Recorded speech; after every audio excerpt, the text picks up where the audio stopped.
सभी को मेरा नमस्कार। मैं श्रीमती मीरा गुप्ता, सहायक प्राध्यापक अर्थशास्त्र के पद पर शासकीय जेएमपी महाविद्यालय तखतपुर में पदस्थ हूँ। पिछले लेक्चर में मैंने आप लोगों से कर भार एवं करदान क्षमता तथा अच्छी कर प्रणाली की विशेषताओं पर चर्चा की थी। आज मैं आप लोगों से कराघात, करापात, कर अंतरण एवं कर के प्रभाव पर चर्चा करूंगी। अब हम देखेंगे कि करापात, कराघात, कर अंतरण तथा कर के प्रभाव क्या है। सबसे पहले मैं आप लोगों से यह चर्चा करूंगी कि कराघात वास्तव में क्या है। कराघात इम्पैक्ट ऑफ टैक्स, इसको हम कर का प्रथम आघात बोलते हैं। सरकार कर जमा कराने का दायित्व जिस व्यक्ति पर डालती है उसे कराघात कहते हैं। यही व्यक्ति इसके प्रत्यक्ष मौद्रिक भार को व्यक्त करता है। कराघात का अनुभव वह व्यक्ति करता है जिससे कर संग्रह किया जाता है। कहने का तात्पर्य है कि जब पहली बार किसी व्यक्ति पर कर डाला जाता है और वो उसको जमा कर देता है, सरकार को उस पर प्रत्यक्ष मौद्रिक भार पड़ता है, इसको ही हम कराघात कहते हैं। अब हम देखते हैं कि करापात क्या है। इंसिडेंट ऑफ टैक्स, कर भार के अंतिम आघात को हम करापात कहते हैं। जब कोई व्यक्ति किसी उत्पादक पर कर लगाए और वो दूसरे पर टाल दे और ये व्यक्ति किसी पर और व्यक्ति पर नहीं टाल पाए, करापात उस व्यक्ति पर पड़ता है जो कर के भार को किसी अन्य व्यक्ति पर डालने में असमर्थ होता है। तो ये इसको ही बोला जाएगा, ये करापात के अंतर्गत आता है। करापात करके अप्रत्यक्ष मौद्रिक भार मतलब वास्तविक बोझ को वहन करता है। करापात का अनुभव वह व्यक्ति करता है जो अंतिम रूप से कर अदा करता है।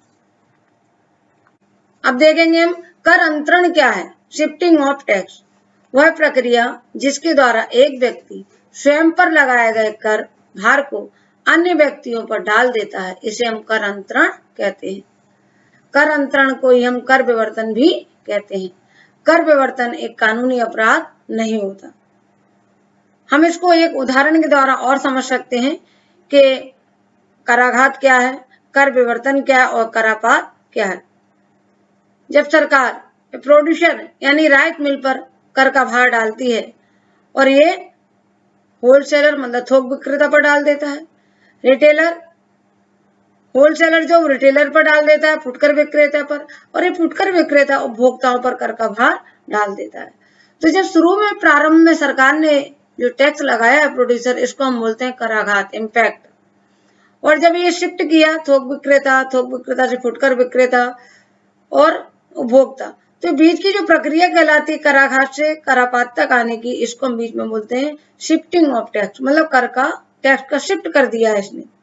और जब आखिरी में ये व्यक्ति किसी पर टैक्स नहीं डाल पाता, ये अंतिम रूप से कर के भार को सहन करता है, इसका वास्तविक बोझ इसी पर पड़ता है, इसको हम बोलते हैं इंसिडेंट यानी कि करापात।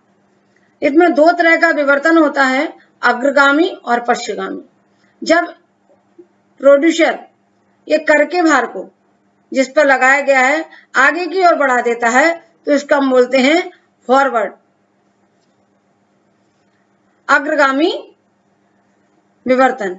और अगर ये प्रोड्यूसर पर टैक्स लगाया गया है, ये जिससे कच्चा माल खरीदता है उसे सस्ते दामों पर खरीदने को बोलता है। अगर पीछे की ओर कर देता है तो इसको हम बोलते हैं पश्चगामी या बैकवर्ड, शिफ्टिंग ऑफ टैक्स। तो एक कर का विवर्तन दो तरह का होता है, शिफ्टिंग ऑफ टैक्स दो प्रकार के होते हैं, आगे की ओर अग्रगामी और पीछे की ओर पश्चगामी।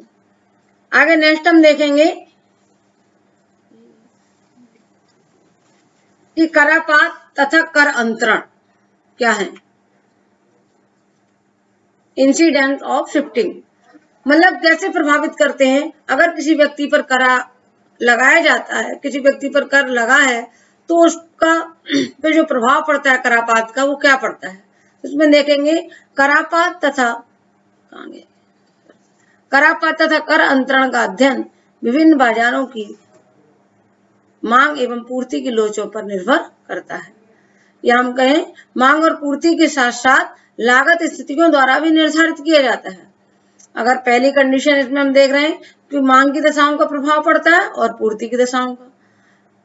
इसमें कहा गया है कि अन्य बातों के समान रहने पर यदि मांग की लोच जितनी अधिक लोचदार होगी उतना ही अधिक कर का भार विक्रेता को सहन करना पड़ेगा। इसके विपरीत स्थितियों में अन्य बातों के समान रहने पर अगर पूर्ति की लोच जितनी अधिक लोचदार होगी उतना ही कर का भार क्रेता को सहन करना पड़ेगा।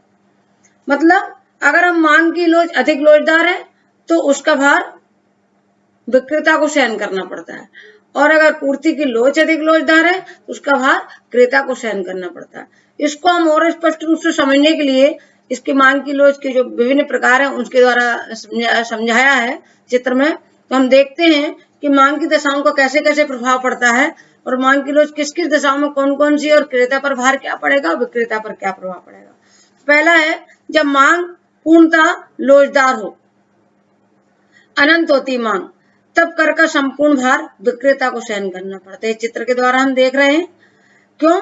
क्योंकि इसमें कीमत फिक्स है। इसमें मांग पूर्णतः कैसी है, बेलोचदार है। पूरा भार के अगर पूर्ति बढ़ा भी दी जाएगी तो कीमत में कोई प्रभाव नहीं पड़ेगा, कीमत उतनी है, इसलिए इसका संपूर्ण भार कौन सहन करेगा, विक्रेता। दूसरा दिया है जब मांग पूर्णतः बेलोचदार होती है तब कर का संपूर्ण भार क्रेता को सहन करना पड़ता है, क्योंकि इसमें पूर्ति को बढ़ाया नहीं जा सकता है। जैसे हमारी आवश्यक वस्तुएं अगर इनकी कीमतें बढ़ जाएंगी तो भी हमें खरीदना पड़ता है, इसलिए संपूर्ण भार विक्रेता किस पर डाल देता है, क्रेता पर डाल देता है। तीसरा हम देखते हैं मांग की लोच अगर इकाई से अधिक है, जैसा कि हमने शुरू में बताया है, तो कर का अधिक भार कौन को सहन करना पड़ता है, विक्रेता को। जैसा हम चित्र में देख रहे हैं कि ये जो पोर्शन है इसका, ये विक्रेता को ज्यादा भार कर का सहन करना पड़ता है, क्योंकि मांग के अधिक लोचदार में होता क्या है कि कीमत में थोड़े से परिवर्तन से मांग में बहुत अधिक परिवर्तन आ जाता है। अगर थोड़ी सी कीमत बढ़ाएगा तो मांग बहुत कम हो जाएगी, तो इससे कीमत ये क्या करेगा, थोड़ी सी कम कर देगा और कर के भार को स्वयं सहन कर लेगा।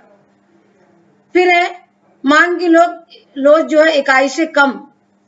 जब मांग की लोच इकाई से कम होती है तो कर का अधिक भाग किसको सहन करना पड़ेगा, क्रेता को। जैसा चित्र में दिखाया गया इस पार्ट में क्रेता को सहन करना पड़ता है, क्योंकि ये हमारी अनिवार्य आवश्यक वस्तुएं होती हैं, खाद्यान्न है, तो इनमें थोड़ा सा कीमत में ज्यादा परिवर्तन करके उत्पादक कर के भार को सहन कर देता है, क्योंकि जरूरी सामान है, क्रेता को लेना ही पड़ते हैं, इसलिए कर का भार क्रेता को ज्यादा सहन करना पड़ता है, विक्रेता को कम।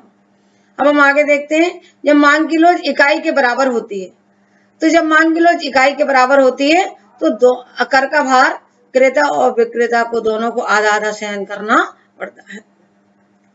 पूर्ति की दशाओं का क्या प्रभाव पड़ता है, तो इसमें हम पहला देखेंगे जब पूर्ति पूर्णतः लोचदार होती है, इकाई से अनंत होती है, तब संपूर्ण भार कर का जो है क्रेता को सहन करना पड़ता है, क्योंकि इसमें ये हम चित्र के द्वारा देख रहे हैं, ये जो भार है ये बीच का पोर्शन है E1 से E तक, इसका भार संपूर्ण भार क्रेता को सहन करना पड़ रहा है। सेकंड देखेंगे इसमें जब पूर्ति पूर्णतः बेलोचदार होती है तब संपूर्ण भार कर का भार किसको सहन करना पड़ेगा, क्योंकि इसको करना पड़ेगा विक्रेता को, क्योंकि इसमें पूर्ति को वो बढ़ा नहीं सकता है। फिर है थर्ड इसमें पूर्ति की लोच इकाई से जब अधिक होती है तो कर भार का अधिक भार किसको सहन करना पड़ रहा है, क्रेता को। ये देख रहे हैं हम चित्र में। नेक्स्ट इसमें दिया है पूर्ति की लोच जब इकाई से कम हो तो इसका अधिक भार किसको सहन करना पड़ रहा है, विक्रेता को सहन करना पड़ा, क्रेता को कम। और नेक्स्ट इसमें देखते हैं हम कि जब पूर्ति की लोच इकाई के बराबर होती है तो कर भार दोनों को बराबर बराबर बढ़ जाता है। इस प्रकार हमने ये देखा, इन चित्रों के द्वारा हमने समझा कि बाजार की मांग और पूर्ति की दशाओं का हमारे कर भार पर बहुत अधिक प्रभाव पड़ता है। कैसे कैसे जब अधिक लोचदार है, कम लोचदार है, किस पर ज्यादा पड़ना है, किस पर कम पड़ना है, ये हमने चित्र के द्वारा देखा है कि कराधान के क्या प्रभाव हैं। तो पहला इसमें कराधान के उत्पादन पर प्रभाव। कराधान से कार्य करने, बचत करने तथा निवेश करने की क्षमता और कार्य करने, बचत करने तथा निवेश करने की इच्छा प्रभावित होती है। कर इन्हें कम करता है, परंतु जब सरकार कराधान द्वारा एकत्रित धन खर्च करती है तो उससे देश के नागरिकों को सुविधाएं प्राप्त होती हैं। सेकंड देखते हैं हम कराधान के वितरण पर क्या प्रभाव पड़ता है? आधुनिक कल्याणकारी सरकार का मुख्य उद्देश्य आय और संपत्ति की असमानताओं को कम करना होता है। समान वितरण की प्राप्ति के लिए सार्वजनिक व्यय इस प्रकार किया जाना चाहिए जिससे निर्धन लोगों की आय बढ़े और प्रबंध इस प्रकार से किया जाए कि समृद्ध लोगों की आय और संपत्ति में वृद्धि पर रोक लगे। मतलब सरकार को इस प्रकार कर लगाना चाहिए कि अमीरों से अधिक कर लेकर के गरीबों पर कम कर लगाया जाए और गरीबों को जो राजस्व प्राप्त हुआ है अमीरों पर कर लगाने से उस पर गरीबों को ज्यादा सुविधा दे करके समाज में समानता लाना चाहिए। ये थर्ड देखते हैं, मुद्रास्फीति पर करों का प्रभाव। मुद्रास्फीति के समय कराधान का लक्ष्य उपभोक्ता की क्रय शक्ति को कम करना होता है। इस दिशा में आय और व्यय का करारोपण सार्वजनिक व्यय को नियंत्रित करने में महत्वपूर्ण भूमिका निभाता है। आगे सरकार आयात शुल्कों में कमी और वस्तुओं की पूर्ति में वृद्धि करके अर्थव्यवस्था पर स्फीतिकारी दबाव को कम करती है। नेक्स्ट है करारोपण का मंदी के समय प्रभाव। करारोपण का मंदी के समय मंदी की स्थिति से निपटने के लिए करारोपण में कमी आवश्यक होती है। विशेष रूप से उन करों को घटाना आवश्यक है जो निम्न आय वर्गों पर पड़ते हैं। वस्तु करों में कमी से उपभोक्ताओं की प्रवृत्ति में बढ़ोतरी होगी और बाजार मांग बढ़ेगी। फिर नेक्स्ट है करारोपण का उपभोग पर प्रभाव। उपभोग की मात्रा तथा प्रकृति पर नियंत्रण कुछ वस्तुओं की बिक्री पर भारी कर लगा करके किया जा सकता है। राष्ट्रीय सीमाओं के पार से आने वाले उत्पादों का नियमन आयात निर्यात शुल्क लगाकर किया जा सकता है। Thank you.